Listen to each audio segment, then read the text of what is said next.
13,000 of the students are attempting suicide.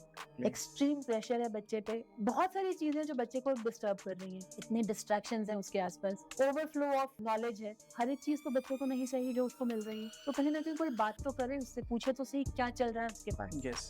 पहले वाले बच्चे खुली किताब थे, वो आपसे आपकी आंखें देख के डर जाते थे, आपने डांटा वो सुन के फट से बोल देते थे क्या परेशानी है। Yes. आज का बच्चा नहीं बोलता, तब वो बिल्कुल एक बंद किताब है, आपको as a parent as a teacher उसको खोलना है, उसको देखना उसके अंदर क्या चल रहा है। आपको लगता है आपके मम्मी पापा आपको डांट रहे हैं, जैसे आपने भी कहा पापा मुझे पिटाई करते हुए जाते थे, हाँ बट कहीं ना कहीं बच्चे को पता होता है अगर डांट भी रहे हैं तो इलाज भी तो इन्हीं के पास है। मैम, वैसे अपने आप में टीचर की रिस्पॉन्सिबिलिटीज बहुत ज्यादा होती है। क्लास में 40-50 स्टूडेंट्स होते हैं हाँ। और उसको एक टीचर मैनेज करता है। Principal is sitting on his or her chair और वो पूरा स्कूल देख रहा है। कितना मुश्किल होता है एक प्रिंसिपल के लिए और क्या प्रॉब्लम्स होती है। एंटरप्रेन्योरशिप की बात बहुत ज्यादा होती है आजकल। भारत में भी हम बात करते हैं कि अमृतकाल में हम लोग ने आने वाले 25 साल भारत के लिए ग्लोबली भी हम देखें तो अपने आप को स्टेब्लिश करने के लिए एक बहुत ज्यादा इंपॉर्टेंट टाइम फ्रेम है। इस टाइम फ्रेम में हम भारत को चाहिए कि बहुत ज्यादा एंटरप्रेन्योर्स क्रिएट करें। इसके लिए स्कूल में, कॉलेजेस में हाउ द टीचर्स आर, मैं जाना चाहूंगा बिकॉज मैं पर्टिकुलरली पूछ रहा हूँ आपको जेन जी के लिए, जो अभी स्टूडेंट्स हैं लेट 20s की बात कर रहा हूँ, उनके बिहेवियर में आजकल बहुत ज्यादा डिफरेंस है। आजकल के जो बच्चे हैं ना, अब जेन जी अगर आप उनको बोल रहे हो तो वो जनरेशन मोबाइल जनरेशन इतना ज्यादा डिजिटलाइज हो गया आजकल की, स्कूल्स को बहुत ज्यादा अलर्ट होने की जरूरत है इस चीज।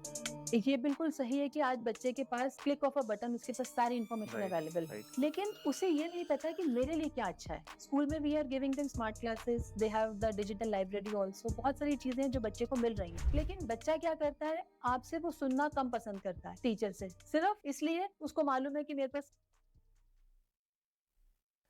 शिक्षा, एजुकेशन, अगर हम बात करते हैं शिक्षा की, तो शिक्षा अपने आप में सिर्फ एक वर्ड नहीं है, ये पूरा एक अनुसंधान है जिसमें रिसर्च है। हम बात करते हैं भारत के परिप्रेक्ष्य में, अगर बात करेंगे इंडियन एजुकेशन सिस्टम की बात करेंगे, तो बहुत सारे चेंजेस हमको देखने को मिलता है। मैं आपको थोड़ा सा बैक इन द हिस्ट्री लेकर जाऊंगा। थोड़ा सा पहले अगर चलेंगे, 1600 शताब्दी के आसपास चलते हैं। हमने 1600 शताब्दी से पहले देखा उसके आसपास की भारत में गुरुकुल परंपरा थी। हम लोग उपनिषद करते थे। उपनिषद मतलब अपने गुरु के पास बैठना और उनके साथ सीखना, अनुसंधान करना, रिसर्च करना, शास्त्रार्थ करना, तार्किक संगति में रहना और ऐसी बहुत सारी बातें करते थे, जिससे एक सोशल डेवलपमेंट होता था, एक स्पिरिचुअल डेवलपमेंट होता था और चीजें, नॉलेज तो आप लोग सीखते ही थे। लेकिन उसके बाद क्या होता है? उसके बाद होता है भारत कहीं ना कहीं ईस्ट इंडिया कंपनी के चपेट में आता है। और उसके बाद आप लोगों को एक ऐसा फैक्ट बताने जा रहा हूं। 1830 में लॉर्ड मैकॉले नाम का एक व्यक्ति, जिसने ब्रिटिश पार्लियामेंट में अपना एक वक्तव्य दिया, उन्होंने बयान दिया, और वो बयान मुझे लगता है हर भारतीय को सुनना चाहिए, उसको समझना चाहिए, उसको पढ़ना चाहिए। इंटरनेट पर फ्री अवेलेबल है, आप लोग भी जाकर देख सकते हैं। उन्होंने लिखा था, I have travelled across the length and breadth of India. मैंने भारत में पूर्व से पश्चिम, उत्तर से दक्षिण तक ट्रेवल किया है और मैंने एक भी गरीब इंसान, मैंने एक भी पुअर, बेगर, थीफ, चोर नहीं देखा। That was surprising. एंड उन्होंने ये बोला ब्रिटिश गवर्नमेंट को, अगर हमें इन्हें गुलाम बनाना है तो हमें इनकी स्पिरिचुअलिटी पे, इनके थिंकिंग के, उनको अपना बंदी बनाना पड़ेगा सबसे पहले, और इसके लिए इनका एजुकेशन सिस्टम बदलना पड़ेगा। यानी कि एजुकेशन, हम बात करते हैं इंसान के डेवलपमेंट के सबसे ज्यादा मूल में आता है, उनके सबसे ज्यादा कोर वैल्यूज में से आता है। बिकॉज एक पर्सनैलिटी डेवलप करना कहीं ना कहीं एजुकेशन की सबसे बड़ी जिम्मेदारी हो जाती है। और आज एजुकेशन से जुड़े हुए जितनी सारी पर्सनैलिटीज हैं, चाहे आपकी टीचर्स हैं, आपके पेरेंट्स हैं, आपके ग्रैंड पेरेंट्स हैं, आपके फ्रेंड्स हैं, कोई भी हो सकता है जो आपको शिक्षा दे रहे हैं, वो बहुत ही महत्वपूर्ण हो जाते हैं हमारे जीवन में। और अगर मैं बात करूं कुछ मॉडर्न डेटा की, तो इंडियन कॉलेजेस में से, स्कूल्स में से ऑलमोस्ट जितने परसेंट स्टूडेंट्स ग्रेजुएट हो रहे हैं, लेट्स से 100 स्टूडेंट्स अगर ग्रेजुएट हो रहे हैं, तो उसमें से 45 ही हमारे पास एम्प्लॉयबल हैं। मतलब उनके पास जो रिक्वायर्ड स्किल्स हैं सिर्फ 45% स्टूडेंट्स के पास ही हैं। ऐसे ऐसे बहुत सारे डेटाज हैं हमारे पास। और आज कन्वर्सेशन बहुत ही ज्यादा स्पेशल होने वाली है। ये मेरे लिए भी स्पेशल है और हमारे लिसनर्स के लिए भी स्पेशल है। बहुत ज्यादा एक इंट्रोडक्शन बहुत बड़ा हो गया, because the guest is so special and this is our 12th episode. And इसमें मेरे साथ our first lady guest is available, is with us, Mrs. Bharti Mehta. So, ma'am, with my whole team, I welcome you on this podcast and thank you for being here. Thank you so much Ashutosh, मुझे बहुत खुशी हो रही है तुम्हें यहाँ तक पहुंचा हुआ देख के, बहुत अच्छा लग रहा है मुझे। सीरियसली स्पीकिंग, मुझे बहुत मजा आ रहा है तुमसे बात करके। थोड़ा सा एक और हिडन एक आपको एक फैक्ट बताता हूँ। Bharti ma'am, when I was in school, she was my school principal. और ये स्कूल में एक प्रॉब्लम थी कि अगर प्रिंसिपल ऑफिस से अगर कॉल आ गया आपको प्रिंसिपल ऑफिस बुलाया है, तो किसी किसी स्टूडेंट के लिए वो एक मजेदार बात होती थी, लेकिन बहुत सारे स्टूडेंट के लिए एक बहुत बड़ा खौफ होता था वो। और वही प्रिंसिपल आज मेरे सामने अगर बैठी है तो मुझे भी थोड़ा नर्वसनेस फील हो रहा है मैम, नहीं सच बता रहा आशुतोष, ऐसा कुछ भी नहीं है, बल्कि हूँ। मुझे बहुत अच्छा लग रहा है तुम्हें इतना ग्रो करते देखते हुए। आई हैव सीन यू बहुत छोटे से देखा और आज तुम इस मकाम तक पहुंचे हो, मुझे बहुत मजा आ रहा है। Thank you ma'am. बहुत अच्छा लग रहा है तुम्हें यहाँ तक देख के मुझे। ब्लेसिंग्स है मैम आपकी, आपके जैसे टीचर्स हमेशा साथ हैं। बहुत सारे स्टूडेंट्स हैं जो बहुत सारी प्रॉब्लम्स फेस कर रहे हैं।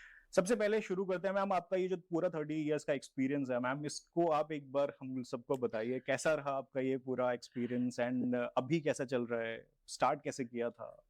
आई स्टार्टेड माई जर्नी, मैंने अपना करियर शुरू किया था 1988, 20th July 1988 to be very exact. I started my journey of teaching. I belong to a family of teachers, मेरे परिवार में बहुत सारे टीचर्स हैं, तो मैं भी बहुत इंस्पायर्ड थी, मुझे भी टीचिंग में ही जाना है। बचपन में जैसे सब लोग खेलते हैं, तो मैं खेल में भी टीचर बन के ही पढ़ाती थी सबको, तो वहीं से वो जर्नी शुरू हो गई थी एक तरीके से। फिर जब टीचिंग लाइन में आई तो बहुत अच्छा लगा बच्चों से इंटरेक्ट करना, उनसे पढ़ाना, उनसे बातें करना, और कहीं ना कहीं वो जर्नी 20 साल तक तो एक ही स्कूल में चली। 20 साल तक मैंने एसओएस हरमन माइनर स्कूल में किया, अलग अलग पोजीशंस पे काम किया। फिर वहां से छोड़ा तो उसके बाद एक स्कूल में थोड़ा समय काम किया। उसके बाद फिर 2010 मैंने पंचशील पब्लिक स्कूल ज्वाइन किया एज प्रिंसिपल, और अभी तक वहीं पे हूँ। बहुत सारे मकाम ऐसे आए जहाँ पे लगता था कि शायद बहुत ज्यादा बच्चों से इंटरेक्ट कर रही हूँ मैं, तो कहीं ना कहीं उनकी प्रॉब्लम समझ में आती थी, उनके शैतानियां जिसे हम बोलते हैं। तुम लोग को लगता है हम शैतानी कर रहे हैं, लेकिन उससे हम टीचर्स और हम एल्डर्स जितने भी हैं उससे बहुत कुछ सीखते भी हैं। हमें शैतानियों पता से। होता है उन शैतानियों से हम सीखते भी हैं कि अगर बच्चा ऐसी शैतानी कर रहा है तो कहीं ना कहीं वो उसके लिए तो मजाक है, लेकिन पीछे क्या छिपा है उसके, शायद वो हम तब पढ़ पाना। मैंने तो कब समय उसी से सीखा कि अगर बच्चे की शैतानियां, बच्चे के मजाक हैं, तो कहीं ना कहीं पीछे कुछ कहानी भी है। तो मैं बहुत ज्यादा उन्हीं पे रिलाय करती हूँ, और शायद इतना जो एक्सपीरियंस है मुझे, तो वो कहीं ना कहीं उन बच्चों की वजह से ही है। वो देन बच्चों की है कि आज मैं यहाँ खड़ी हूँ। मैम वैसे अपने आप में टीचर की रिस्पॉन्सिबिलिटीज बहुत ज्यादा होती हैं। If I talk about A class में 40-50 स्टूडेंट्स होते हैं, हाँ। और उसको एक टीचर मैनेज करता है, but at the same time the principal is sitting on his or her chair, और वो पूरा स्कूल देख रहा है। कितना मुश्किल होता है एक प्रिंसिपल के लिए, और क्या प्रॉब्लम्स होती है बहुत बेसिकली? सारी चैलेंजेस आते हैं बीइंग प्रिंसिपल, आपको बहुत सारी चीजें मैनेज करनी होती हैं। अगर हम बोले, आपको एक कोऑर्डिनेशन बैठाना है एडमिनिस्ट्रेटिव स्टाफ में, टीचिंग स्टाफ में, सपोर्टिंग स्टाफ में, पेरेंट्स हैं, स्टूडेंट्स हैं, बहुत सारे लोग हैं जिनको हम कैटर कर रहे हैं। कम से कम एक बेनिफिट अपने स्कूल का मैं ये बताऊंगी कि हमारे हायरार्की में सबके पास काम डिवाइडेड है, तो कोई भी एक पोस्ट ऐसी नहीं जो बहुत ज्यादा ओवरवर्क्ड हो, ओके। बर्डन हो। सबके पास काम डिवाइडेड है, तो हम लोग अपना अपना काम देखते हैं। बट अगर एक नॉर्मल सोसाइटी में देखें, नॉर्मल स्कूल में, like I have so many friends, they talk, so there is so much to manage, उनको बहुत सारी चीजें एक साथ मैनेज करनी है। पर हाँ, एक चीज जरूर है कि चाहे हम किसी भी पोस्ट पे हैं स्कूल में, सोसाइटी की तरफ एक रिस्पॉन्सिबिलिटी, यस। पेरेंट्स की तरफ रिस्पॉन्सिबिलिटी, बच्चों की तरफ रिस्पॉन्सिबिलिटी, ये बहुत इंपॉर्टेंट है, चाहे वो हम किसी भी पोस्ट पे काम कर रहे हैं। तो मुझे लगता है स्कूल में एज अ प्रिंसिपल मुझे इन चीजों का बहुत ध्यान रखना पड़ता है। बच्चे की सेफ्टी सिक्योरिटी हम लोग के लिए बहुत इंपॉर्टेंट है, बच्चे का एजुकेशन बहुत इंपॉर्टेंट है, पेरेंट्स की एक्सपेक्टेशंस, पेरेंट्स की जो जिस हालात से पेरेंट कमा रहे हैं, बच्चों की फीस पे कर रहे हैं, और बच्चा वो रिजल्ट दे पा रहा है नहीं, स्कूल से जो एक्सपेक्टेशंस है वो पूरी हो रही हैं कि नहीं, ये सब चीजें बहुत इंपॉर्टेंट है। और आई बिलीव ये बहुत सारी चीजें जो आपने इसमें बोली, और कहीं ना कहीं किसी पेरेंट की प्रॉब्लम कुछ है जो आपने बोल दिया, किसी स्टूडेंट का वो प्रॉब्लम है, हम बिल्कुल। सबके ऊपर बातचीत करेंगे। एंड इससे पहले मैं बहुत ज्यादा उत्सुक हूं जानने के लिए कि आपने लेट 1980s में अपना करियर स्टार्ट किया, हाँ। एंड आपने डील किया वो 80s के स्टूडेंट्स को भी, वो 90s के स्टूडेंट रहे, 2000 वाले भी हैं, उसके बाद वाले भी हैं, तो ऑलमोस्ट 30 डेकेड्स आपने अलग अलग जनरेशन को डील किया। How was your experience with across these generations? अगर सच कहूँ तो शायद मेरे पास वो एग्जैक्ट वर्ड नहीं है कि जितना एक्सपीरियंस और जितना चेंजेस हमने देखे हैं स्टूडेंट्स में, अगर 80s और 90s अप टू 2000 भी अगर मैं बोलूं, तो शायद जो हम पुरानी परंपरा चलती आ रही थी, गुरुकुल और एक रेस्पेक्ट, एक ऑनर और सब, वी हैव सीन दैट। एक वो एरा थी हमारे जब हमने देखा है कि पेरेंट्स, बच्चे टीचर्स की जो रिस्पेक्ट करते थे, लगता था टीचर्स को एक अलग मकाम दे दिया उन्होंने, बहुत ऊंचा बैठा दिया। Yes. बट अगर उसके बाद देखूं तो चेंजेस बहुत आते गए, बट फिर भी कहीं वो रिस्पेक्ट, कहीं वो एक रिगार्ड हमने न देखा उस चीज में। अब पोस्ट कोविड चीजें इतनी बदल गई हैं कि रिस्पेक्ट रिगार्ड अभी भी है, लेकिन अब वो तरीका बदल गया है, एक्सप्रेशन बदल गया है। जैसे पहले अगर हम देखें, when I was a student या आप स्टूडेंट थे या उस जमाने के, तो टीचर को अगर पैर छू के कर रहे हैं तो टीचर को भी अच्छा लगता था, Yes. बच्चे को भी। आज का बच्चा तो शायद गुड मॉर्निंग भी बोल दिया तो उसको लगता है बहुत एहसान कर दिया मैंने, आपको विश कर दिया। आज वो स्टेज आ गई है बच्चों में, तो बहुत ज्यादा कंपैरिजंस देखें, रिस्पेक्ट है, लेकिन कहीं ना कहीं बच्चों में एक, I don't know what I should say, but बच्चों में चेंज आ रहा है, अब बहुत चेंजेस हैं। बहुत चेंजेस आ रहे हैं। थोड़ा सा और मैं जानना चाहूंगा, बिकॉज मैं पर्टिकुलरली पूछ रहा हूँ आपको जेनजी के लिए, जो अभी स्टूडेंट्स हैं, जो मैं लेट 20s की बात कर रहा हूँ, या स्टार्टिंग में 2011-12 बॉर्न जो स्टूडेंट्स हैं, मतलब वहाँ पे उनके बिहेवियर में आजकल बहुत ज़्यादा डिफरेंस अब। आजकल के जो बच्चे हैं ना, जब जेनजी अगर आप उनको बोल रहे हो, तो वो generation mobile generation, mobile generation, digital generation है, टू बी वेरी एग्जैक्ट। वो डिजिटल जनरेशन, क्योंकि उनके हाथ में शुरू में ही मम्मा ने मोबाइल दे दिया, खाना नहीं खा रहा बच्चा, तंग कर रहा है तो मोबाइल हाथ में दिया, बच्चा मोबाइल में बिजी, मम्मा ने खाना भी खिला दिया, राइट। मम्मा अपने काम में भी लगी रही। अब ग्रेजुअली जब बच्चे की आदत हो गई मोबाइल लेके बैठने की, तो कोविड ने उसमें और इजाफा कर दिया। कोविड आने से बच्चों के हाथ में, स्कूल ने भी मोबाइल दे दिया, जबकि पहले स्कूल्स में मोबाइल बच्चों को हम दूर रखते थे अलाउड ही मोबाइल नहीं था पहले तो। इसलिए अगर पहले कभी कोई पेरेंट कहता भी था कि मेरा बच्चा मोबाइल यूज करता है, तो हम पेरेंट को डांट देते थे, नहीं दीजिए मोबाइल। Yes. लेकिन थैंक्स टू कोविड, स्कूल्स ने ही मोबाइल बच्चों को दे दिया, उनको बच्चों के पढ़ना हाथ है में तो उनको चलो देना ही है, Right. पेरेंट की भी मजबूरी बन गई उनको देना। तो जब आफ्टर दैट जब बच्चों ने स्कूल ज्वाइन किया है, तो उसके बाद अब हालात ऐसे हैं कि बच्चा बुक्स पे रिलाय कम करता है, मोबाइल पे ज्यादा करता है। Yes, जो पेरेंट्स भी अफोर्ड नहीं कर पा रहे थे फोन, उन्होंने भी अपने उन्होंने बच्चों भी को अपने लगा कर बच्चों दिया। को दिलवाया, उस समय तो खैर एक जरूरत थी, उनको Yes. दिलवाना ही था।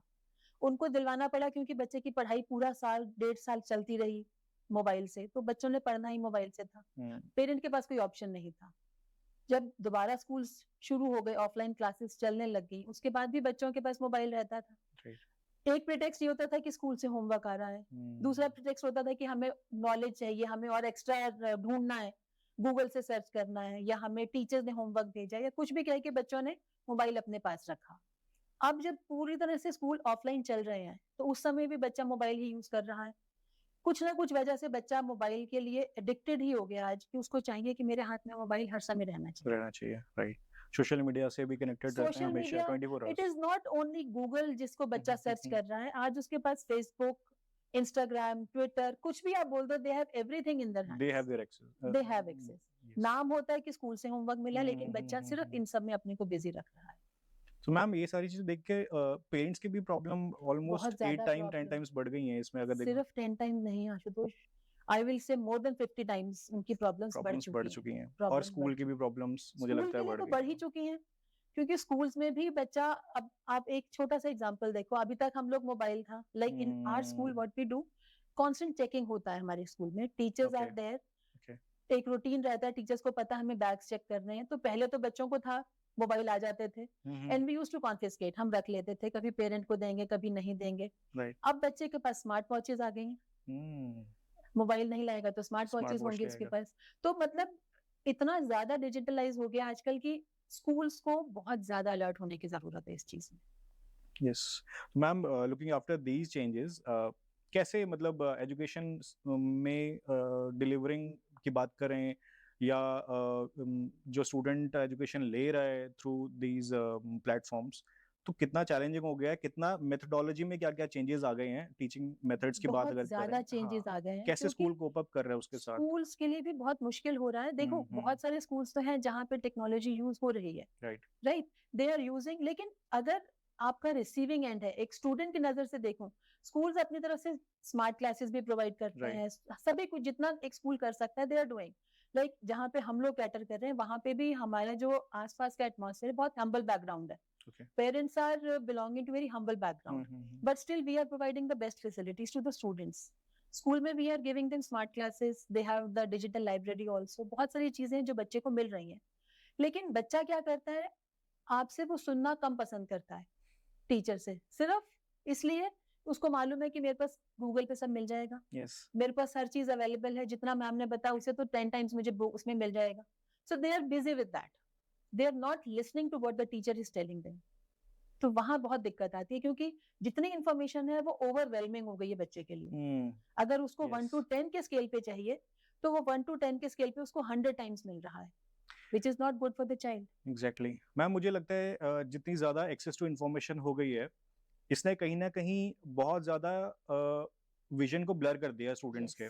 मतलब right now if I talk about the students, they are dealing with career dilemmas, right? बहुत ज्यादा डील कर रहे हैं, उनको क्या करना चाहिए क्या नहीं, because everything is available on their finger tips. वो चाहेंगे कैसे क्या करना है, डॉक्टर बनना है, एरोस्पेस में जाना है, इंजीनियर बनना है, लॉयर बनना है, they can see watch everything the content which is available on internet.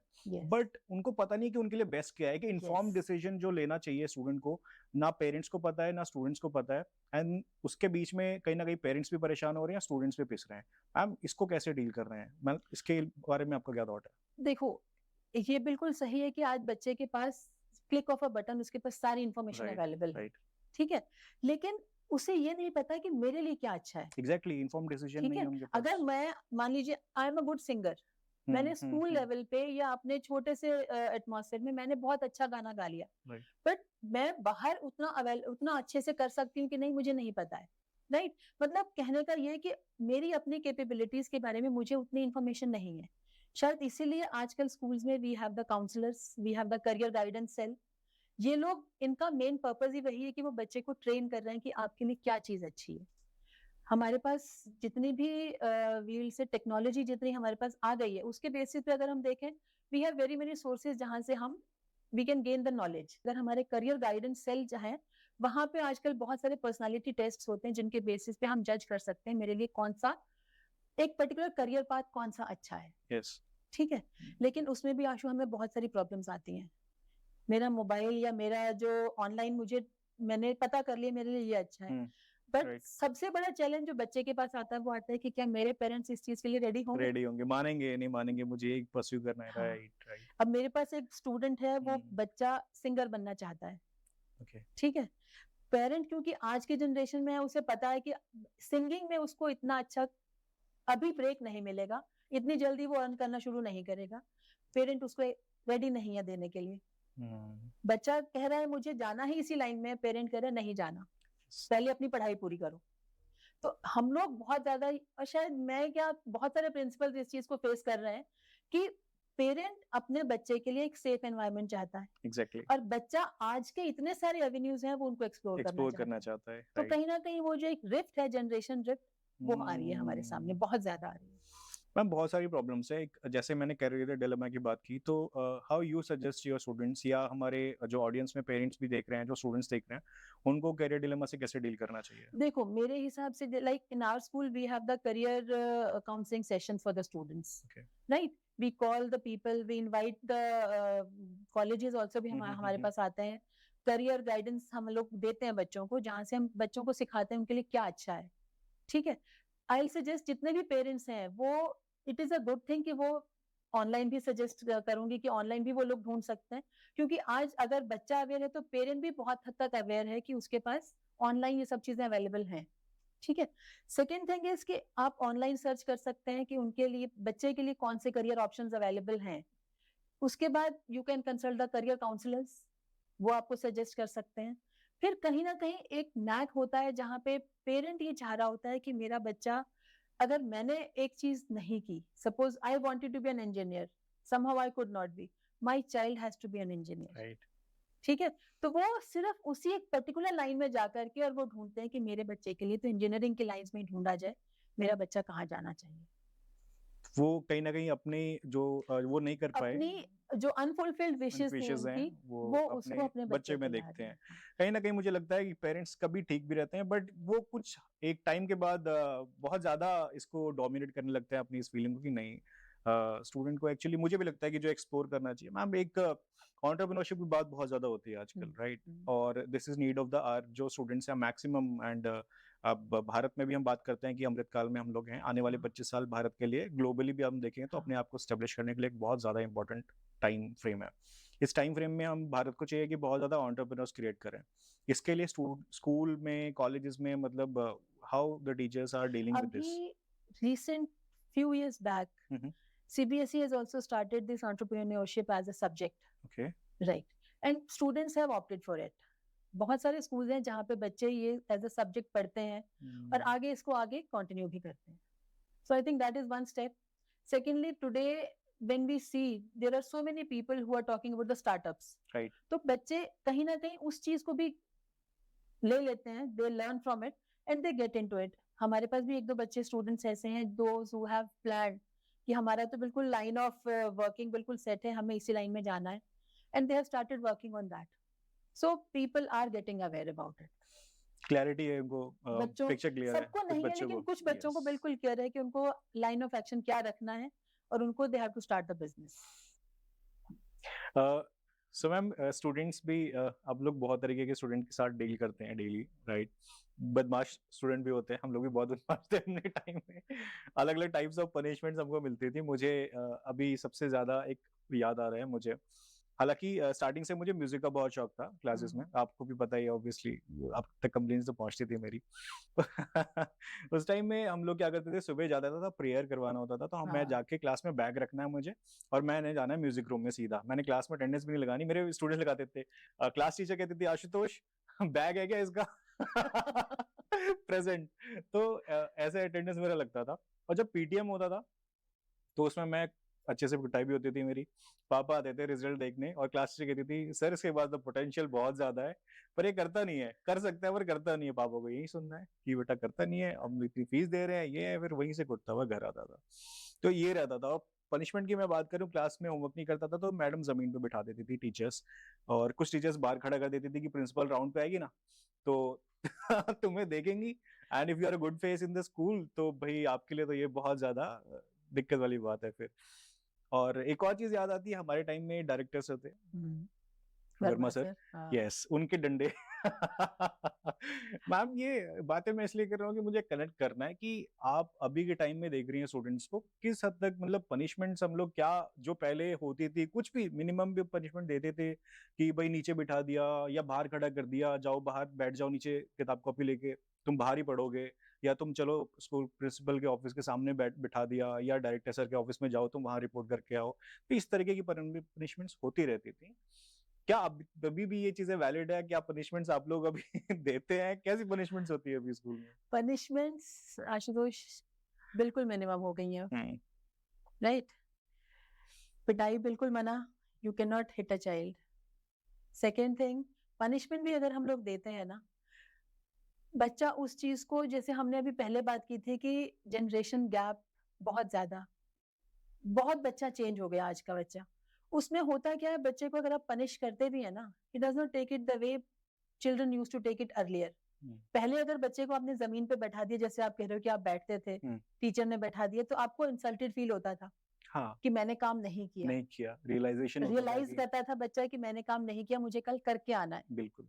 आज के बच्चे में या तो वो रियलाइजेशन नहीं है, राइट, या उसने वो फील करना ही बंद कर दिया, वो सेंसिटिव पार्ट उसका खत्म हो गया कि अगर टीचर ने नीचे बैठाया ठीक है कोई बात नहीं, they don't feel that bad. कुछ बच्चे हैं जो करते हैं, I am not saying all the children have become like that, no, लेकिन major strata of the students वो ऐसे हो गए हैं कि उनको पनिशमेंट से ज्यादा फर्क नहीं पड़ता. अब मुझे ऐसा लगता है कि हमें अपने पनिशमेंट का तरीका बदलना पड़ता है. कैसे? ठीक है, किस तरीके से, लाइक पहले बच्चे ने काम नहीं किया, आपने उसको पनिश कर दिया, बच्चा काम करके लाता था. आज बच्चे को पता काम नहीं करूंगा, पनिश कर देंगी मैम, बाहर खड़ा कर देंगी मैम, नीचे बैठा देंगी. अब मैं क्या करती हूँ अपने स्कूल में, स्पेशली बहुत सारे बच्चों के साथ मैंने ये पॉलिसी शुरू की है. बच्चा लिखने से भागता है बिकॉज ऑफ द टेक्नोलॉजी, उसको हर चीज सामने मिल जाती है, लिखने से भागता है. जो काम उसने नहीं किया, make him do it 2 to 3 times there in the office itself. बैठो और काम करो. तुमने ये चीज नहीं की, ठीक है, पढ़ने से भाग रहा है ना, उसको 2 चैप्टर लर्न करने को दे दो, करके आओ. मतलब एक तरीके से हम उसको पढ़ाई की तरफ वापस ला रहे हैं, और उसको पनिशमेंट, ये पनिशमेंट लगती है कि मुझे लिखना पड़ेगा, मुझे चैप्टर लर्न करना पड़ेगा, राइट. तो पनिशमेंट के मायने हमने ऐसे बदलने. कोशिश किया, शुरू किया अभी थोड़ा सा इस चीज को करने का कि जिस चीज से बच्चा भाग रहा है उसको उसी तरफ वापस कर दो। बिल्कुल। अभी मैम ने आप आपने एक बहुत अच्छा एक एग्जांपल दिया था अपने एक स्टूडेंट का, वो एमएलए वाला स्टूडेंट आप बता रहे थे। मैं तो मैं चाहता हूँ एक बार आप हमारे दर्शकों को प्लीज एक बार स्टूडेंट मैं टीचर्स को पता लगे। I am talking of one of my hmm. Students long back. अब तो उस स्टूडेंट के बच्चे ने भी 12th कर लिया, वो कॉलेज में आ गया, इतना पुरानी बात कर रही हूँ मैं। हम्म, वो बच्चा मेरे पास जब 11th में, उसने जब कॉमर्स स्ट्रीम में आया हमारे पास, बहुत इनडिसिप्लिन बच्चा था। लड़ाई झगड़ों में सबसे ज्यादा उसका नाम रहता था। हम्म, कहाँ लड़ाई झगड़ा है तो उसका नाम सबसे पहले आता था। जब बच्चा 11th में आता तो we have the investiture ceremony, prefects, exactly. Captain, vice captain सब बनते हैं। राइट। तो मैंने उसको बहुत अपने टीचर्स, अपने स्टूडेंट्स के अगेंस्ट जाके मैंने उस बच्चे को स्पोर्ट्स कैप्टन बनाया, राइट। मेरे से सब लोग बहुत नाराज हो गए इस बात पे, इतना इनडिसिप्लिन बच्चा है, ये कैसे मैनेज करेगा, and this and that the whole. But I was damn sure इस बच्चे में लीडरशिप क्वालिटी है, इसको बनाओ। हमने उसे बनाया। उस बच्चे ने ever since he became the captain, sports captain बनने के बाद 2 साल पूरे स्कूल में कोई इनडिसिप्लिन एक्टिविटी उस बच्चे ने बिल्कुल नहीं की, ना उसने होने दी। बिकॉज ही न्यू कि अगर मैम ने मेरे को चूज किया है तो कुछ सोच के किया होगा, right. He knew my respect is at stake. ठीक है, उसने ऐसा कुछ नहीं होने दिया। कुछ साल के बाद जब मैं उस बच्चे से दोबारा मिली तो he was going to be a politician, right? I will not name the politician, right. but he is with them and doing very well in the Faridabad politics specially, बहुत अच्छा कर रहा है वो लोकल बच्चा, पॉलिटिक्स में बहुत नाम है उसका। और जब वो मुझे मिला तो आई वॉज वेरी हैप्पी, मुझे बहुत अच्छे से वो आके मिला, पाँव छुए। तो मुझे बहुत खुशी हुई उसको मिलके, कहता है मैम आपकी वजह से यहाँ तक पहुंचा हूँ, क्योंकि आपने वो लीडरशिप क्वालिटी देख ली थी थी। जो राइट। बाकी कोई नहीं देख पाया था। एग्जैक्टली। तो अभी भी उस बच्चे में, मतलब मेरे तो अभी भी वो बच्चा ही है, चाहे कितना बड़ा हो जाए, अभी भी उसमें वही रिगार्ड और वही रिस्पेक्ट है। तो मुझे बहुत अच्छा लगता है उस चीज को देख के। ठीक है। ये बहुत बहुत अच्छी बात है मैम। मेरे लिए भी ऐसे बहुत सारे एक्सपीरियंसेस रहे हैं जहाँ पे टीचर ने मुझे बोला है कि आशुतोष मेरे सबसे नजदीक रहे हैं संजीव सर, मैं उनका हाँ। नाम लेना चाहूंगा, बल्कि बहुत सारी वैल्यूज उन्होंने मेरे अंदर ऐड करी हैं। मैं स्टार्टिंग में जब प्रेयर्स लीड करता था वहाँ पे पूरी म्यूजिक टीम को हैंडल करता था। आई रिमेम्बर, तुम वो सिंथेसाइजर हाँ तुम्हारे ही हाथ में होता था। हाँ, वो मैं प्ले करता हूँ, साथ में टीम को भी सारा करते डायरेक्शन दे थे, रहा हूँ कि कैसे राइट। करना है। हाँ, तो ये सारी प्रॉब्लम्स के बीच में उन्होंने मेरे से एक बात कही थी, आशुतोष अपने वर्ड्स को एक्सप्रेस करना सीखो, बोलने में भी और लिखने में भी, लिखना सीखो, बहुत जरूरी है। And that is the day जब मैंने लिखना शुरू किया, और अभी मैं कविताएं लिखता हूँ एंड लोग पसंद गुड, करते हैं, मतलब वेरी ये मेरे लिए नाइस। बहुत अच्छी बात है। हाँ, तो ऐसे क्वालिटीज कुछ हैं जो टीचर्स आपके अंदर देख लेते हैं and yes. They tell you एक तरीके से या दूसरी तरीके से आपको वो करवा देती हैं और वो चीज हो जाती है, दैट हेल्प्स। मैम एक बहुत ज्यादा ना टॉपिक है जो बहुत पेनफुल है, बात करना बहुत जरूरी है इसके बारे में, बिकॉज हो रही है हमारे आसपास चीजें, हमको आंख बंद नहीं करनी चाहिए, इसके बारे में बात करना चाहिए। हालांकि डेटा कुछ कहता है, डेटा, मैं डेटा भी बता देता हूँ हमारे व्यूअर्स के लिए कि almost in a million approximately 13,000 of the students are attempting suicide.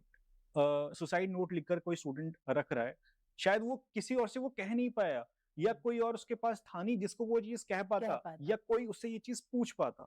Ma'am इसके बारे में थोड़ी बात करना बहुत जरूरी है। मैं आपको ना, I start with 2 examples, Okay. ठीक है, one good and one bad. First I take the good one, right. मैंने ये पढ़ा था, मतलब मेरी लाइफ में नहीं हुआ, लेकिन मैंने इस बच्चे के बारे में पढ़ा था। एक बच्चा है, स्कूल जाता है, वही जो हम अभी पीयर प्रेशर और Yes. पढ़ाई के प्रेशर की बात कर रहे थे, बहुत ज्यादा प्रेशराइज्ड है वो बच्चा, पढ़ाई से, पेरेंट्स के प्रेशर से, कोई दोस्त साथी नहीं है उसके पास, जो है उसको बुली करने वाले लोग ज्यादा है उसके, और वो Right. घर में किसी से कह नहीं पाता इस बात को। व्हाट हैपेंस, वो बच्चा एक दिन सोच लेता है कि मुझे, I have to end my life, ठीक है। जहां वो रहता है वो उस सोसाइटी में सबसे ऊपर वाले फ्लोर पे चला जाता है जंप करने के लिए। ट्यूशन टाइम में निकला है, माँ को बोल के गया मैं ट्यूशन जा रहा हूँ, बैग वैग सब लिया है, सुसाइड नोट लिखा है उसने, और वो सबसे ऊपर के फ्लोर पे जाता है कि बस I will and my life and the tragedy will and, जो उसके साथ परेशानियां हो रही हैं एंड हो जाएगा। You will not believe, when बिल्कुल कोने पे पहुंच के, एज पे पहुंच के, जब उसको अपना कदम आगे बढ़ाना है, ऑल ऑफ अ सडन उसके माइंड में आता है, why me, why should I and my life. इसकी बजाय अगर मैं उन लोगों के अपनी इस प्रॉब्लम्स को खत्म करने की सोच लूं तो शायद कुछ अच्छा हो जाए. Yes. If God has sent me on this earth तो हो सकता है कुछ अच्छा सोच के भेजा हो, और वो बढ़ा हुआ कदम पीछे ले आता है और घर चला जाता है. He didn't go to the tuition that day. Mother ने पूछा, नहीं गए? नहीं मम्मा, नहीं गया. And he gets inside the room. After some time COVID happens. सब लोग घर के अंदर बंद हो जाते हैं. Hmm. वो बच्चा अपने घर में अपने कमरे में बैठा ये एनालाइज करता है कि what I am good eight. Teachers बोलते हैं I am not good at studies, बच्चे मुझे बुली करते हैं, पेरेंट्स को लगता है मैं पढ़ाई नहीं कर सकता. What I am good at. Introspection करता है बच्चा and he realises that I am very good at some art. ठीक है, ग्रेजुअली वो उस आर्ट को डेवलप करता है, क्योंकि हम सब उस समय मोबाइल और ऑनलाइन चीजों में हो गए थे. Exactly. उसने ऑनलाइन अपना कोचिंग लिया बिना किसी को बताए, सब कुछ अच्छे से किया. Hmm. And today he is going, उसने अपना नाम नहीं दिया था, उसने ये कहा था the day I become successful I will tell the world who I am. And he is one of the very good hair dressers in the film industry today. Wow. अगर वो एक स्टेप उसने आगे ले लिया होता, लाइफ एंड उसकी tragedy शायद खत्म हो जाती, माँ बाप की ट्रेजेडी ज्यादा हो जाती. Exactly. और हमें शायद इतना अच्छा एक हेयर ड्रेसर जो ही डजंट नेम हिमसेल्फ वो नहीं मिलता शायद. Yes. ठीक है, तो व्हाट आई वांट टू से इज कि हमेशा बहुत जरूरी है कि हम एक्सट्रीम स्टेप लेने से पहले उस चीज को सोचें हम क्या कर रहे हैं. Right. One more example I will share here. One of the students, एक बच्चा है, सिंगल पेरेंट है. Okay. उस मदर ने अपने बच्चे को बहुत मेहनत मशक्कत से पढ़ाया, बहुत मेहनत. I have seen the lady, बहुत मेहनत से उन्होंने पढ़ाया बच्चे को, पूरा दिन रात उस बच्चे के लिए, because she is a single mother, she has to make all the ends meet. बच्चे को इतना अच्छा पढ़ाना, उसको बोर्डिंग स्कूल में पढ़ाया कि मैं टाइम नहीं दे पाऊंगी.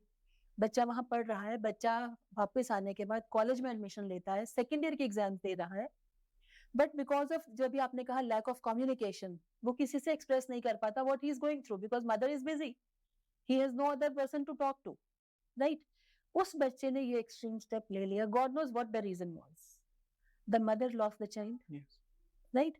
और उस मम्मी की विडंबना देखो कि उस मदर ने उस बच्चे को आके उस स्टेट से निकाला. When she saw the child hanging, उसने Right. उसको उतारा. उसने what she has gone through, the whole life that she has lived till now. वो सिर्फ उस बच्चे के लिए, तो ये सिंगल पेरेंट Right. है तो उसके पास और कोई नहीं है, उसी बच्चे के लिए सारी मेहनत कर रही है सब कुछ. और वो अगर उस बच्चे ने, और जब हमने उसका सुसाइड नोट देखा, इतनी सुंदर हैंड राइटिंग उस बच्चे ने लिखा हुआ, लेकिन उस नोट को लिखने की वजह, जो आपने अभी कहा कि उस नोट लिखने की वजह उसने किसी से बात की होती, किसी ने शायद पूछा उससे होता. शायद कोई सोल्यूशन निकल आता. मुझे ऐसा लगता है कि जितना Hmm. भी हम प्रेशर की बात करते हैं ना, सबसे जरूरी और सबसे इम्पोर्टेंट कम्युनिकेशन. आपको Right. लगता है आपके मम्मी पापा आपको डांट रहे हैं, जैसे आपने भी कहा पापा मुझे पिटाई करते हुए जाते थे, हाँ. बट कहीं ना कहीं बच्चे को पता होता है अगर डांट भी रहे हैं तो इलाज भी तो इन्हीं के पास है. Exactly. है ना? Yes. तो बच्चे उस डर से कि मुझे मम्मी डांटेंगी, मुझे पापा मारेंगे, आप उस 2 मिनट की डांट और मार को सह लो तो आपकी जिंदगी बन बन जाती है. जाती है. और अगर Right. आप उससे डर के भाग गए तो आप जिंदगी खत्म कर देते हो. आपने पेशेंस की बात की थी टीचर्स के लिए, मैं स्टूडेंट्स बिल्कुल के उसी लिए. पे आ रही हूँ अभी, कि अगर हम पेरेंट्स होकर के थोड़ा सा पेशेंटली हैंडल कर लें, टीचर होकर के बच्चों को पेशेंटली हैंडल कर लें, Yes. तो शायद हम, जो आप सुसाइड के जो स्टेटस बता रहे, स्टैटिस्टिक्स बता रहे थे Yes. मुझे, बहुत कम हो सकता है, बहुत कम हो सकता है. क्योंकि हम वी डोंट फील कि मैं किसी से बात कर सकता हूँ. शायद अपने अंदर हम अपना एक वो कुकून बना लेते हैं, हम किसी से बात नहीं करते. और अगर हम वो बात कर लें तो मेरे ख्याल बहुत सी चीजों के सोल्यूशंस निकल आते हैं. तो मुझे ऐसा लगता है कि हर चीज में communication plays a very important role. आपकी टोनैलिटी कैसी है, आप Right. बात कैसे कर रहे हो, आप कितना पेशेंटली चीज को हैंडल कर रहे हो, Hmm. शायद ये चीजें एक बच्चे के लिए बहुत जरूरी है, बहुत जरूरी है. अगर बच्चे के मार्क्स एग्जाम में कम आए हैं तो पेरेंट एकदम से शाउट करते हैं, इतने कैसे आ गए, तूने पढ़ाई नहीं करता, तू ये नहीं करता, Hmm. इतने ट्यूशन भरते हैं, इतना कुछ करते हैं. वो आप करते हैं, बच्चे से तो पूछो. मैंने जैसे पहले भी बोला कि हर बच्चे में कुरुक्षेत्र चल रहा है ना? Right. आपको उसको देखना, आपको उसको संभालना है. ठीक है, एक एग्जांपल मैं आपको और देती हूँ, आप बोलोगे बहुत सारे नहीं नहीं एग्जांपल मैम, बहुत जरूरी है ये एग्जांपल्स. हमको काफी लर्निंग मिलती है एक्चुअली एग्जांपल्स से. एक छोटा बच्चा है, क्लास 4 का बच्चा है शायद. उस बच्चे को टीचर ने क्लास में इनडिसिप्लिन किया होगा, टीचर Okay. ने स्कोल्ड कर दिया, मम्मा को बोल दिया इसने आज इनडिसिप्लिन किया है. Great. ठीक है, आज इसको कुछ काम दिया होगा टीचर ने, नहीं किया क्योंकि he was creating indiscipline. Mother takes the child home, घर जाके बच्चे की पिटाई होती है। उसके बाद मम्मा ने उसको कमरे में बंद कर दिया कि आज तुझे खाना नहीं मिलेगा क्योंकि तूने क्लास में इनडिसिप्लिन किया। फोर्थ में पढ़ने वाला बच्चा, 8-9 साल का बच्चा, अगले दिन वो बिल्कुल भूखा प्यासा वैसे ही स्कूल आ जाता है, टीचर से फिर पिटता है क्योंकि तुमने होमवर्क नहीं किया। वो किसी को नहीं कह पा रहा कि मैंने तो कल से खाना भी नहीं खाया। ठीक है, बच्चे को फीवर हो जाता है, पेरेंट आते हैं स्कूल में, बात होती है भाई क्या हो गया, सिर्फ इसलिए कि बच्चे ने कल इनडिसिप्लिन किया, हमने बच्चे को मम्मा ने पनिश कर दिया। ना बच्चे से किसी ने पूछा क्यों किया, ना बच्चे से किसी ने कहा कि तुमने क्यों नहीं खाया, कुछ भी नहीं, और वो बच्चा नेक्स्ट डे स्कूल आ जाता है। अल्टीमेटली बच्चा ठीक हो गया, फीवर हुआ, जो भी हुआ। We have to make the parent realise कि this is not the end of the day, end of the story. हम बच्चे से बात तो करें, पूछें तो सही क्या वजह होगी। हो सकता है कोई चीज उसको परेशान कर रही हो, टीचर से उसने कहा, उसने सुना ना हो, मम्मी पापा से कहा, उन्होंने ध्यान ना दिया, बहुत सी वजह हो सकती है ना। तो इसलिए बहुत जरूरी है कि आज के बच्चे को आप पढ़ो। पहले वाले बच्चे खुली किताब थे, वो आपसे आपकी आंखें देख के डर जाते थे, आपने डांटा वो सुन के फट से बोल देते थे क्या परेशानी है। yes. आज का बच्चा नहीं बोलता, नहीं बोलता, वो बिल्कुल एक बंद किताब है। आपको as a parent, as a teacher उसको खोलना है, उसको देखना उसके अंदर क्या चल रहा है। शायद यही वजह है कि जो हम अभी बात कर रहे थे, वो स्टैटिस्टिक्स के रेट कम हो सकते हैं। एग्जैक्टली। एक्सट्रीम प्रेशर है बच्चे पे, बहुत सारी चीजें जो बच्चे को डिस्टर्ब कर रही हैं, इतने डिस्ट्रैक्शंस हैं उसके आसपास, ओवरफ्लो ऑफ द नॉलेज है, हर एक चीज तो बच्चे को नहीं चाहिए जो उसको मिल रही है। तो कहीं ना कहीं कोई बात तो करे, उससे पूछे तो सही क्या चल रहा है उसके पास। yes. The actual way of taking someone out of this is कि हमको बात करना चाहिए। Yes. Communication is the key. Communication is the key. Yes. It हमने can- लास्ट पॉडकास्ट में भी बात की थी, हमारे Okay. Sorry to interrupt now, कोई बात नहीं। तो लास्ट पॉडकास्ट में भी जो गेस्ट आए थे उन्होंने भी एक सॉल्यूशन यही दिया था, Vikas Nagaru, I would like to quote him. तो उन्होंने कहा था कि कम्युनिकेशन इज द की। कोई भी रिलेशनशिप हो, कोई भी सॉल्यूशन सिचुएशन हो, Yes. Communication is the key. You should speak या फिर यू शुड लिसन। Yes. बहुत जरूरी है। बहुत जरूरी है। Speaking and listening both are important, है ना। आप कुछ बोल रहे हैं और मैं बीच में आपकी बात काट के और I start shouting, that is not a solution, right. Similarly आप कुछ बोल रहे हैं, I am not receptive, it goes waste. So both the things have to go hand in hand. आप जो बोल रहे हैं वो सामने वाला सुन भी रहा है, उसको अंडरस्टैंड कर रहा है, दैट इज इम्पोर्टेंट। बहुत बार ऐसा होता है, हमने जैसे you know I am a life coach also, yes ma'am, है ना। सो व्हाट वी डू, हम लोग का एक बहुत इंपॉर्टेंट पार्ट होता है कि कई बार ऐसा भी होता है कि लोग सिर्फ अपने मन की बात कहना चाहते हैं, आपसे सोल्यूशन नहीं मांग रहे, ठीक है, आप अपनी बात कहना चाह रहे हैं, तो आपको सिर्फ उनकी बात सुननी है, and they find the solution themselves. Solution उनके पास है या वो जानते हैं, बट उनको किसी को कहना है। हाँ, उनको कहना है, जस्ट लिसन, राइट। तो वो भी बहुत जरूरी होता है। Yes ma'am. थोड़ा सा मैं आपकी तरफ भी आता हूँ मैम।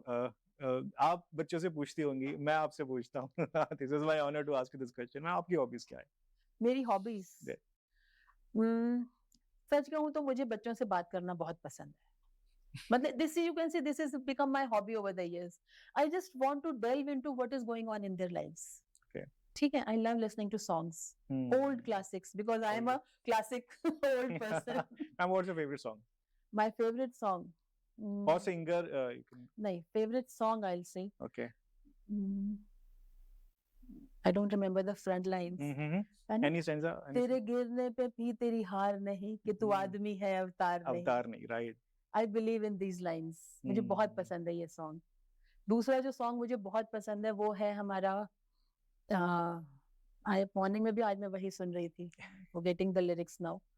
अचानक से आप पूछ रहे हो ना। कोई बात नहीं मैम, ठीक है। Ma'am, you have written a book. Ma'am, I would definitely love to know about the book. अभी जो गाने की आप बात करते हैं, जिंदगी के सफर में गुजर जाते हैं जो मकाम, ये दोनों सॉन्ग वो फिर नहीं आते। बहुत बहुत बढ़िया। मैम, उस बुक के बारे में बताइए please. Yes yes, coming to the book, I did my life coach, I did this life coaching in during the Covid time, right. I had taken a sabbatical, उस समय मैंने जॉब कुछ समय के लिए छोड़ा था because of the family pressures. That time I went into life coaching, because खाली बैठना तो मुझे पॉसिबल ही नहीं है मेरे लिए। तो मैंने उस समय लाइफ कोचिंग सीखा, आसीन खान है हमारे मेंटर, उनसे सीखा हमने, और उसमें like it was first online session जो उन्होंने हम लोगों का लिया था. तो we had the classes. In that classes we came to know that Faridabad से ही हमारे 7-8 लोग थे जो लाइफ कोचिंग उनसे सीख रहे थे. So we Right. Made a group. हम लोग मिलते थे, बातचीत होती थी. One fine day we decided कि हमें ऐसे how will people know that we have done something. So we thought of going for a book, writing a book. Okay. और ये हम लोग मानते भी हैं कि अगर हम लाइफ कोचिंग में हैं तो हमारा अपनी एक ऑथेंटिसिटी बनती है that we have written a book, we are the authors. Right. So because we were the budding author, budding life coaches Life also and budding coaches. authors also, so we thought ठीक है हम लोग अपना आप लिखते हैं. तो we all got together and we wrote one book. Okay. Right? I forgot I should have wrote the book. The Road to Gratitude. And we have talked about gratitude in that. Because I also believe कि gratitude is very important. I have seen such instances. फिर तुम बोलोगे फिर मैं examples पे आ नहीं जाती नहीं हूँ. बिल्कुल ma'am, sure please. I have seen the people. मतलब ये मेरा मानना है कि बहुत सारे लोग, जैसे आज हम सुबह उठे, हमारा दिन शुरू हुआ, यहाँ जाना, we have plenty of jobs to do, right? कुछ लोग ऐसे भी जिन्होंने आज सुबह आंखें नहीं खोली, families, है ना? बहुत सारे घर के ऐसे लोग होते हैं जहाँ पे उनकी मॉर्निंग ही नहीं हुई, कल रात सोए और सोते ही रह गए. कोई घर से काम पे निकला और घर नहीं पहुंचा. तो हम लोगों में बहुत ज्यादा होता है कि we don't say thank you, not to the Almighty, not to the people around us, not to our loved ones, not to nature. So this came into our mind कि let us start with the term gratitude, right? और this is something very close to my heart also कि हमें we have to be thankful. अगर ईश्वर ने हमें यहाँ तक पहुंचाया है, इस मकाम तक लाया है, हम उठे हैं, हमारी भी हेल्दी है, बिल्कुल सब चीज बहुत अच्छा चल रहा है, फैमिली, जॉब्स, हर चीज बहुत अच्छा चल रहा है. We have to be thankful to the Almighty first of all. So ma'am बहुत सारी बातचीत हुई एंड मुझे काफी सच में आज इस पॉडकास्ट में स्पेशली बहुत अच्छा लग रहा है and remembering that you are our first lady guest, तो ये मेरे लिए भी it's our honour that you are here.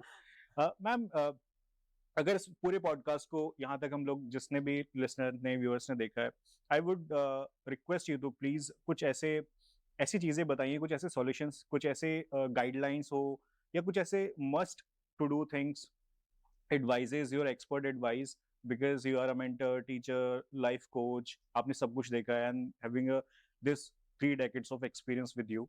So आपका एक्सपीरियंस बहुत मैटर करता है एंड आई वुड लाइक कि आप टीचर्स के लिए, स्टूडेंट्स के लिए या पेरेंट्स के लिए कुछ भी हो, बेस्ट एडवाइस दीजिए ताकि सिर्फ सक्सेस ही नहीं, उनकी लाइफ एक ईज में चले. मतलब सक्सेस ही सब कुछ नहीं होता, बट एक ईज रहे उनकी लाइफ में, प्रॉब्लम्स इतना फेस ना करना पड़े. स्ट्रेस है तो स्ट्रेस कम हो जाए, खत्म नहीं हो सकता तो कम हो जाए. तो कुछ ऐसे सॉल्यूशंस. सबसे पहले तो आशुतोष, जैसे अभी हमने बात की communication, right. Communication is the key. कहीं भी कुछ रिफ्ट अगर पेरेंट्स, क्योंकि जैसे मैंने शुरू में आपसे कहा था कि पेरेंट्स का रिफ्ट बच्चे को अफेक्ट करता है, बच्चे के वैल्यू सिस्टम को, बच्चे के एजुकेशन को, बच्चे की सभी पूरी लाइफ में उसको अफेक्ट करता है. ठीक है. सबसे पहली चीज तो parents they have to be very much patient and very much communicative with the child. अगर बच्चा आपका 100 में से 90 स्कोर नहीं कर रहा, 40 भी कर रहा है, PAT on the back. At least वो यहाँ तक आपको लेके आया है. हो सकता है उसकी कैपेबिलिटी 30 की भी रही हो, 20 की रही हो, वो 40 पे आया हो. अगर मेरे पड़ोस का कोई बच्चा या मेरे रिलेशन में कोई बच्चा 90 स्कोर कर रहा है तो नॉट नेसेसरी मेरा बच्चा भी करना चाहिए. ठीक है. हर बच्चे को उसकी इंडिविजुअल कैपेबिलिटीज के अकॉर्डिंग देखना बहुत जरूरी है. चाहे वो कोई टीचर है, चाहे वो कोई पेरेंट है, बहुत जरूरी है कि हम बच्चे को as an individual, complete individual की फॉर्म में देखें. चाहे वो छोटा बच्चा है, चाहे वो कितना भी बड़ा हो जाए, कंपैरिजन ना करें. जहां पेरेंट्स कंपेयर करते हैं बच्चों में, रिलेशंस के बीच में अगर कंपैरिजंस आते हैं, कहीं पे भी आते हैं, वो बहुत अफेक्ट करते हैं आपकी लाइफ को. वो नहीं होना चाहिए. थर्ड थिंग जो मुझे लगता है कि एक पेशेंस, एक कंपैरिजंस, कम्युनिकेशन, अगर ये 3 चीजें हम संभाल लेते हैं ना, तो हम बहुत हद तक रिलेशंस को अपने घर में, बाहर, स्कूल्स में, एनवायरनमेंट में हम संभाल सकते हैं. इन सब के साथ अगर ग्रेटिट्यूड भी आ जाए. ग्रेटिट्यूड में अभी आ रही हूँ उस पे. उसको तो आई कैन नॉट लीव, उस पे तो मैं आ रही हूँ. उससे पहले मैं ये कहना चाह रही हूँ कि अगर हम देखें हमारे, अगर किसी से भी हीटेड आर्ग्यूमेंट्स होते हैं, what are the reasons? Some misunderstanding is there. Exactly. Right. Why this misunderstanding is cropping up? Maybe there is miscommunication. right? Maybe there is something I did not hear what you are saying, receptive नहीं रही हूँ मैं, या आपने उतने अच्छे से उसको understand नहीं किया, कुछ भी वजह हो, heated arguments, they lead to all these things, pressure, stress, no performance, हर चीज इनसे connected होती है ना? तो अगर ये 3 चीजें हम अपने संभाल लेते हैं, कम्युनिकेशन अच्छी रख लेते हैं, कंपैरिजंस नहीं करते हैं, ठीक है, हम एक ओपन माइंड से सबसे बात करते हैं, राइट? तो मेरे ख्याल से हम बहुत सी चीजों का हल निकाल सकते हैं। और अबव ऑल दीज थिंग्स शायद सबसे इंपॉर्टेंट है ग्रैटिट्यूड, थैंकफुलनेस। हमें क्या लगता है, he is my husband, why should I thank him, उसका तो काम है, उसको करना है। हस्बैंड में से वाइफ को तो करना ही है, उसका और काम क्या है? अगर हमने उसके बजाय एक दूसरे को थैंक यू बोल दिया, you did this for me, so thanks, thanks to you, I am doing this, कुछ भी तो कम नहीं हुआ। बट उनको सुन के अच्छा लगा, या मुझे उन्होंने बोला तो मुझे उनको अच्छा लगा, तो कुछ भी कम नहीं होता, राइट। कुछ भी कम नहीं होता। Seriously, ma'am, it was a really a very very good conversation. मतलब मुझे उम्मीद नहीं थी, and आप you were my principal, तो मुझे पहले बहुत झिझक थी कि ऐसे कभी this is not normal, right? तो इसके बाद भी मैम सबसे पहले तो मेरी पूरी टीम की तरफ से और दर्शकों की तरफ से thanks for being with us, and आप आई वो बहुत अच्छा लगा, एंड बहुत ही इंसाइटफुल टॉक्स। एंड मैं इसको खत्म नहीं बोलूंगा इसको, I would just quote an example. हमने बात की, मुझे इन सब के बीच में एक चीज समझ में आती है, कॉन्वर्सेशन, संवाद करिए एक दूसरे के साथ, पेरेंट्स के साथ। हमारा लास्ट पॉडकास्ट अगर आपने देखा होगा तो उसमें डॉक्टर विकास नागरू जी हमारे साथ थे, उन्होंने हमको बोला कि conversation is the key.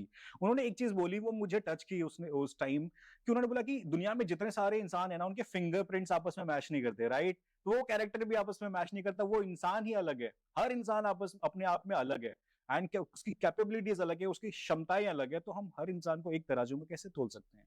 So stop comparing, comparison kills creativity, what I believe.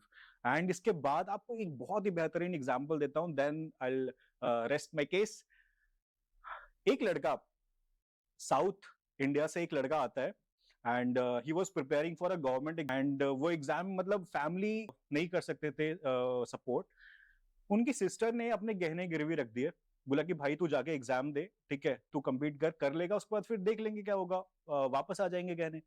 And वो लड़का जाता है, एग्जाम देता है, एंड एग्जाम में फेल हो जाता है, ठीक है। बहुत सारी उम्मीदों के साथ लड़का आता है, एंड ऋषिकेश में एक पर्वत से कूदने का प्लान करते हुए और वहां पे जाते हैं, और वो वहां से कूदने की कोशिश करते हैं। इतने में पीछे वहां के मठाधीश थे, उन्होंने पीछे से आवाज दी, ये लड़के क्या हुआ, यहाँ पे क्या कर रहा है? एंड उन्होंने रोना शुरू कर दिया। वो समझ गए कि इस बच्चे के मन में कुछ चल रहा है, उन्होंने उनको कंसोल किया, राइट? एंड उसके बाद बोले कि बेटा तू यहाँ से वापस जा, टिकट के पैसे तेरे को मैं दे, ऊपर वाले ने तेरे को किसी और काम के लिए चुना है, ठीक है, तो निराश नहीं होना।